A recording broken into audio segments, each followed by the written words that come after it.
Alright, I hope the battery lasts. So it's been a while since I've done an update. Been a very busy summer.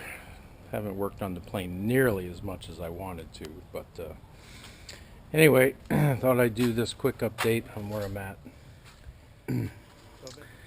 So on the left side we've got, now this is not your normal Corvair, this has the rear starter. So I've modified this starter bracket, picked up the oil out and oil in. So I've got the dreaded 3-hose oil system. So the oil goes out, goes through the filter, goes down, gets cooled, and comes back. When it comes back, it's tapped off here, goes up to the 5th bearing. This is a Roy's 5th bearing.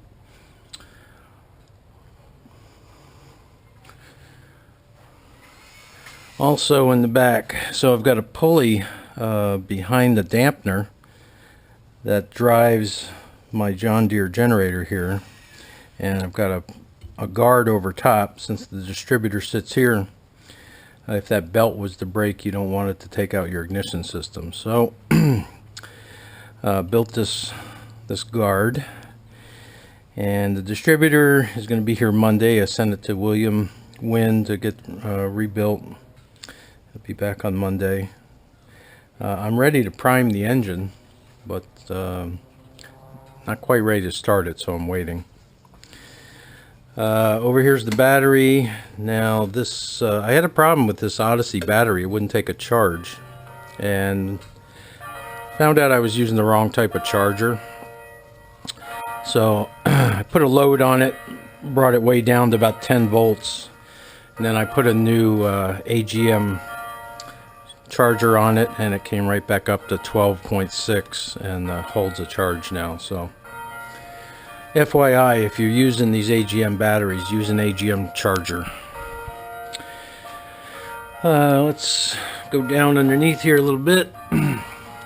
So exhaust system, I was going to replace it with a new stainless steel system, but ended up just taking it to a muffler shop. They bent me this pipe and put it right after my oxygen sensor. So I've got a Bosch narrowband sensor here. I've got one on the other side too.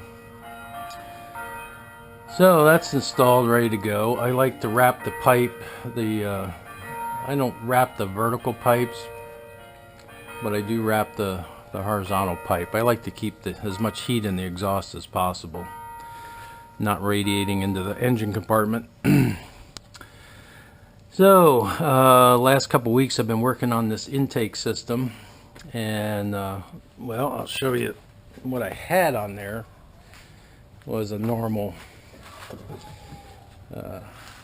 type you'd see on a Cessna or something, with a bracket air filter on the front.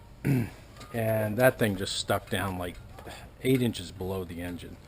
Here you can see, even now I'm a good 6 inches below the fuselage. But I even went through the trouble of moving the carb heat to the back. Anyway, I'm not going to use it. Anybody needs this thing, contact me. It's got a brand new filter just bought. So if you can use it on an MA3 carb, I'll gladly sell it to you reasonably. Okay, so back to the front of the engine. This is my original ram air system right here.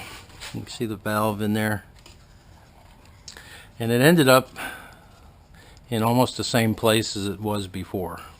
This is filtered air. When this shuts, it has to suck through the filtered air. When it's open, yeah, there's some leakage back through the filter, but this is 3.5 inches. It's way more air than this carburetor needs. So if all the air doesn't make it down that throat, that's fine. I've got another valve in the back right there I just made. Okay, and that valve is going to be connected to my carb heat. Here's my carb heat. This is shut, this is open. So both these will turn at the same time. I'm going to shut off not all the air, but most of the air up here when the carb heat's on. So it's got to pull through this muff. So that will increase the effectiveness of the carb heat. Let's see what else on this side. Oh yeah, my oil cooler. This is an oil cooler for an 0360. Way more than I need, but you know, go big or go home. It's got a 3-inch duct that's going to feed it, and this is going to go to my control valve. Here, I'll show you on the cowling. It's a NACA duct. There's the inside with the valve on it. And this is the profile you would see from the oncoming air. And I can control that valve so that I can control how much cooling I'm doing on the engine. So I know it's way bigger than I need, overkill, but it's certainly going to be effective. So this is more of the dreaded 3-hose oil system. I did move the engine out 3/8 of an inch, so I've got these blocks on here. Just installed my air breather, and let's see, that's about it. I started working on the ignition system. Everything used to be on this ledge here. It was actually better use of my real estate if I mounted it on the back of the firewall. So my 7 amp-hour backup battery. So I've got 2 master switches. This is the backup. So you can see there's the gauge toggle switch circuit breaker.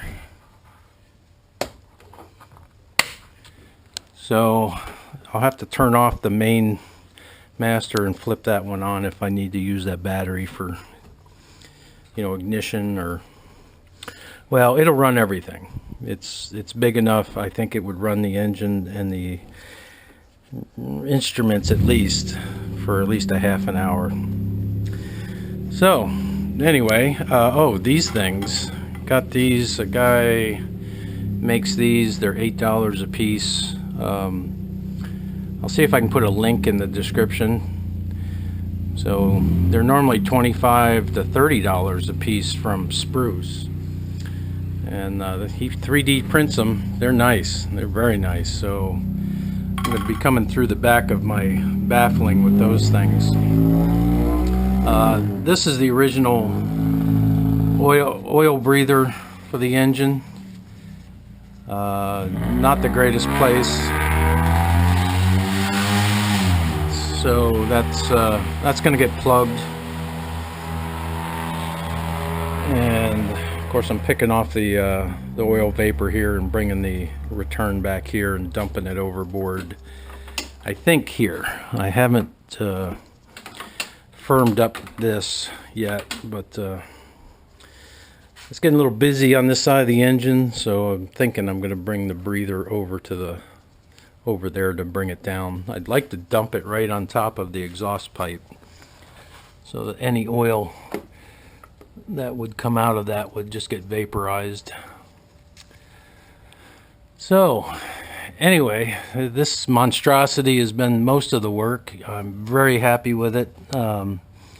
It's kind of the lowest profile thing I could build.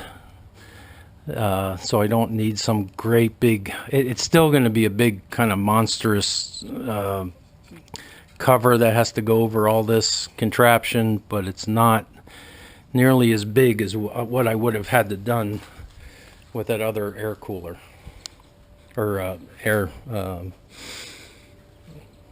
box. So anyway, almost got the baffling done. Got a little bit more work. Hoping in the next week, maybe 2 weeks. I seem to get sidetracked a lot, but hopefully we'll get some wiring done and get this engine started, and I'll do another video for the engine start and tuning. So alright, we'll see you later.